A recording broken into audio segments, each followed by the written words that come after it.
Welcome to our channel. Today we how to link Hulu with Disney Plus account, pro method step by step clearly. To link your Hulu account with Disney Plus, start by opening the Hulu app or website. Log into your Hulu account using your credentials.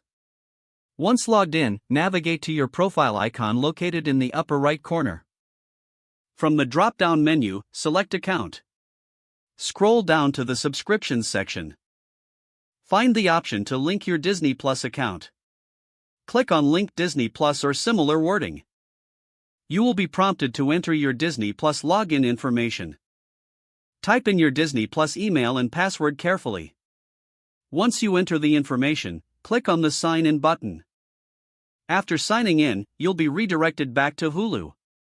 Confirm that your Disney Plus account is linked. You may receive a confirmation message indicating a successful link. If you want to verify, return to your account settings. Check the subscriptions section to ensure both Hulu and Disney Plus are listed. And that's it. Enjoy streaming content from both Hulu and Disney Plus seamlessly. If the page does not load, refresh the browser or try again in a private or incognito window. Make sure you are using the correct email address, then retype it carefully to avoid small typos.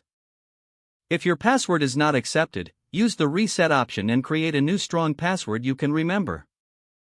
Check your spam folder for verification or security emails, then complete any requested confirmation steps.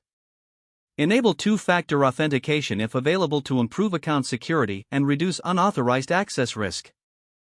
After signing in, review your profile details so your contact information and settings are accurate and current. If you see an error message, note it down and try again after restarting your device and internet connection. Log out when you finish, especially on shared devices, to keep your account and payment information secure. If the page does not load, refresh the browser or try again in a private or incognito window. Make sure you are using the correct email address, then retype it carefully to avoid small typos. If your password is not accepted, use the reset option and create a new strong password you can remember. Check your spam folder for verification or security emails, then complete any requested confirmation steps. Don't forget to like this video and subscribe to our channel for more step-by-step tech guides.